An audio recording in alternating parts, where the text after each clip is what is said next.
গ্লাসটা ভাঙলো, আবার গ্লাস ভাঙলো। শালা কতবার বলতে হবে একে? আসার পর থেকে জ্বালিয়ে যাচ্ছে। কতবার বললাম আজকে আমার বস আসবে, কলিগসরা আসবে, একটু দেখে শুনে কাজ করতে। না, কোনো খাবারে নুন ঠিক হয়নি, কিচ্ছু হয়নি। একে মুখে বলে হবে না, আজকে মেরেই ফেলবো, আজকে তোকে মেরেই ফেলবো। মধুসা, কি হলো? ঠিক আছিস তো? ঠিক আছিস? কি হয়েছে? তুমি বিশ্বাস করো, আমি ইচ্ছে করে করিনি, ভুল করে হয়ে গেছে। আমি ইচ্ছে করে করিনি। আরে আমি বুঝতে পেরেছি, তোর ভয় পাওয়ার দরকার নেই। আমি বুঝতে পেরেছি, কিছু হয়নি।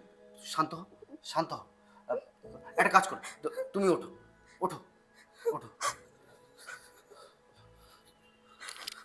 ওঠো। কিচ্ছু না। তুমি রেস্ট করো, আমি কফি নিয়ে আসছি। কি ম্যাডাম, কফিটা কেমন হয়েছে? আমিও বানাতে পারি, বুঝলেন? জানো, আগে যখন আমার হাত দিয়ে একটা গ্লাস ভেঙে যেত, এই ব্যালকনিতে দাঁড়িয়ে আমাকে ঘন্টার পর ঘন্টা গালিগালাজ শুনতে হতো। আর তুমি ভাঙা কাজগুলোকে গুড়িয়ে নিয়ে আমার জন্য কফি বানালে। যে তোমার চোখের জলের দাম বোঝে না, সে তো ভাঙা গ্লাসের হিসাব রাখবে। সত্যি বলতে, তুমি আমার কাছে অনেক দামি।